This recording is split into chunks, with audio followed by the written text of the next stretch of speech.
Hello दोस्तों, मेरा नाम चेतन है और मैं पिछले 10-12 साल से आईटी इंडस्ट्री में काम कर रहा हूँ और पिछले कुछ साल से मैं वेबसाइट डेवलपमेंट और मोबाइल एप्लीकेशन पे काम कर रहा हूँ और मैं पिछले कुछ समय से ऐसे कुछ प्रॉब्लम्स फेस कर रहा हूँ जो मतलब ये समय के साथ बढ़ती ही जा रही हैं। मुझे लग रहा था कि ये प्रॉब्लम अब धीरे-धीरे खत्म तो होनी चाहिए जिस तरह से टेक्नोलॉजी बढ़ रही है, लेकिन ये और बढ़ती ही जा रही है।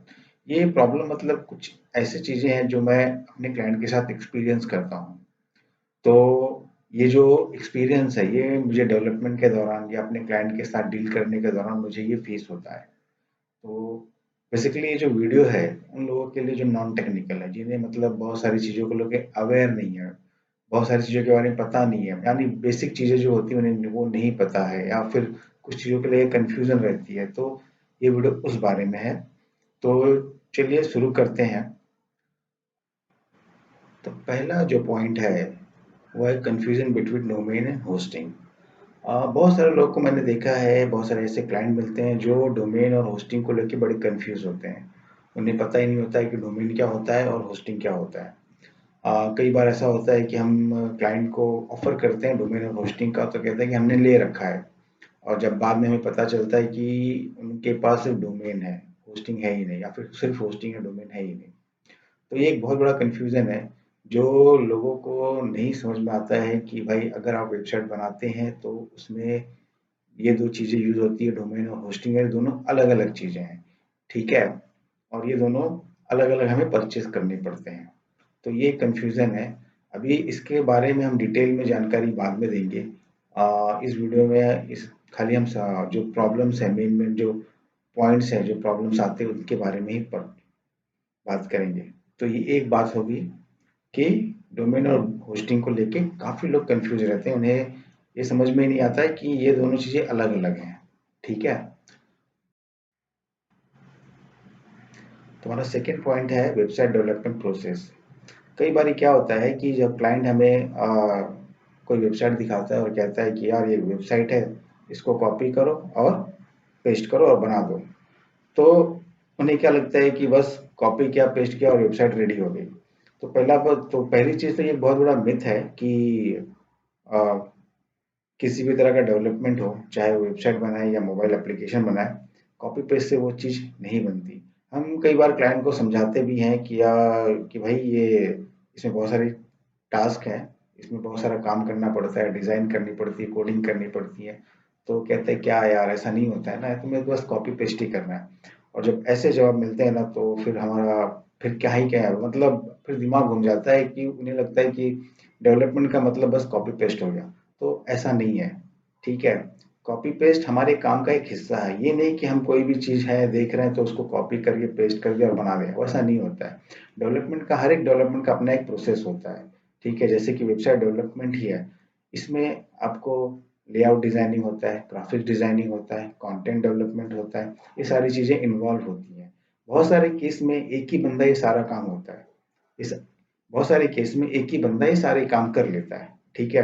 पर कभी-कभी इन सब ऐसे केस में क्वालिटी का इश्यू आने लगता है और कई जगह पे हर एक चीज़ के लिए अलग-अलग बंदा होता है, कंटेंट के लिए अलग होता है, डिज़ाइनिंग के लिए अलग होता है और लेआउट के लिए और कोडिंग के लिए अलग बंदा होता है, तब जाके वो क्वालिटी आती है। आपकी वेबसाइट में सबसे मेन फैक्टर जो होता है वो है ग्राफिक्स। जितना अच्छा ग्राफिक्स होगा उतना अच्छा आपका वेबसाइट उठ के आएगा। अगर आप सोचते हैं कि नहीं यार मैंने ये वेबसाइट दिखा दी, दुनिया भर की वेबसाइट का रेफरेंस दे दिया, बस तुमको वहाँ से कॉपी करके बनाना है, तो भले ही कोई बना भी देगा लेकिन वो आपको वो क्वालिटी आप जिस पर्पज़ के लिए बना रहे हो वो पर्पज़ आपका पूरा नहीं होगा। तो पहली बात तो ये आप मिथ निकाल दो कि कॉपी पेस्ट करने से कोई भी चीज़ बन जाती है, ये गलत है। आपको अगर क्वालिटी चाहिए तो आपको उस पर टाइम और एफर्ट देना ही पड़ेगा। तो ये है, तो ये तो इस तरह से आपके डेवलपमेंट प्रोसेस को समझना पड़ेगा। तीसरा जो प्रॉब्लम है वो कुछ इस तरह से है कि अब मैं आपको क्या बताऊँ। एक बार क्या हुआ कि मैंने एक क्लाइंट की वेबसाइट बनाई, उसे लाइव भी कर दी कुछ समय की, और कुछ दिनों के बाद बनने के बाद उसे लाइव भी कर दी और 2 दिन के बाद मुझे क्लाइंट का फ़ोन आता है कि चेतन यार मेरी वेबसाइट मुझे गूगल पे नहीं दिख रही है।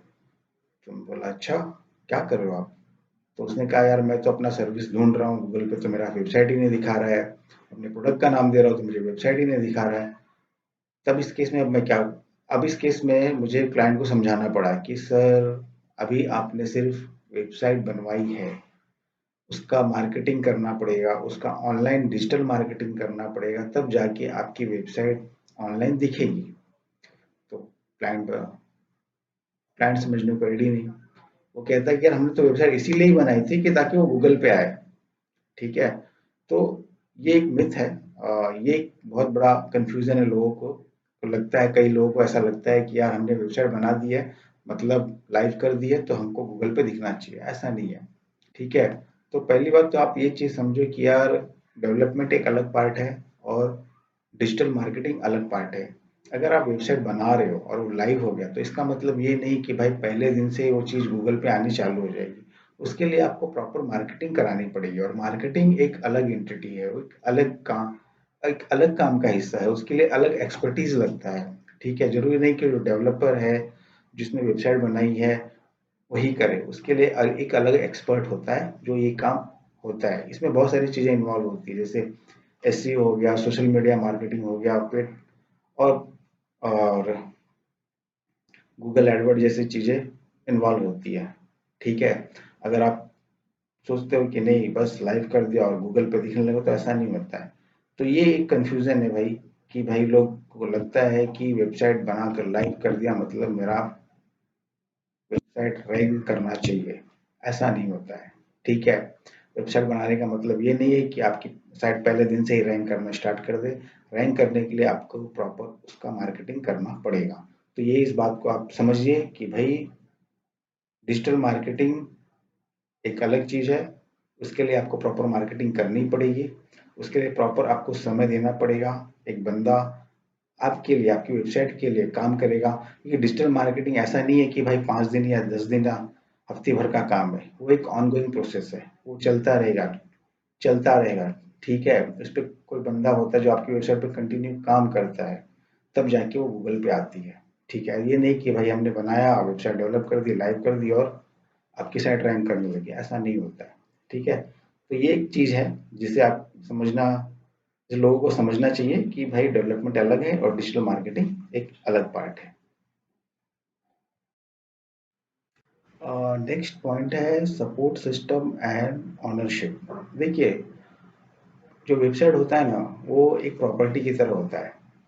तो आपके पास इसका ऑनरशिप होना बहुत ज़रूरी है।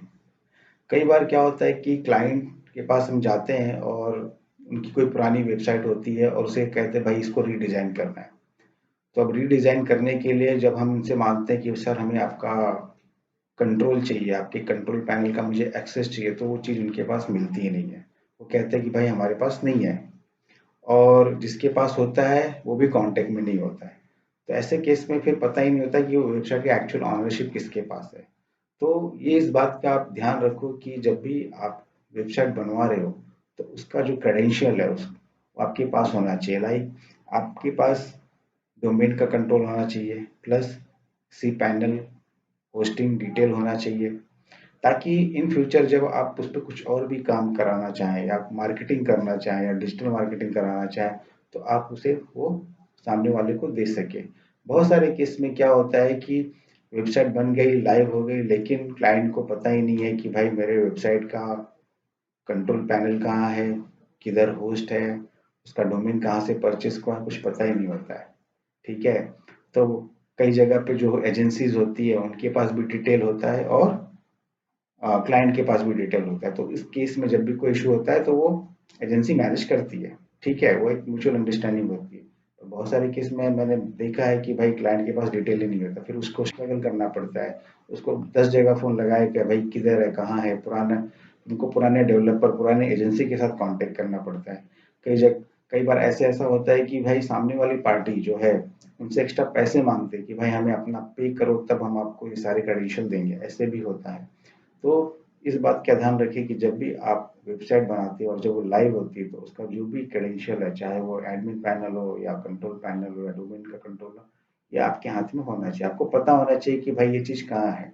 ठीक है, आप अपने डेवलपर एजेंट के साथ या एजेंसी के साथ शेयर करें, इसमें कोई दिक्कत नहीं, पर वो जानकारी आपके साथ भी होना चाहिए। ठीक है।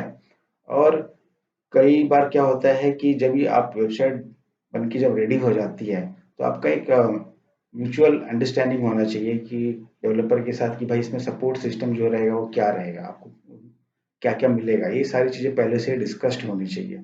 ठीक है। तो ये सारे पॉइंट हैं जो ज़्यादातर मैं अपने क्लाइंट के साथ फेस करता हूँ। ऐसे बहुत सारे पॉइंट हैं जो मैंने अपने क्लाइंट, ऐसे बहुत सारे एक्सपीरियंस है जो अपने क्लाइंट के साथ मैंने फेस किए हैं, वो मैं आपको समय के साथ शेयर करूँगा। पर ये जो मेजर चीज़ें हैं, यही सारी चीज़ें जो इन्हीं सब चीज़ों को लेके ज़्यादातर क्लाइंट को मैंने देखा है जो परेशान रहते हैं। ओके। तो आज की वीडियो में बस इतना ही। Thank you.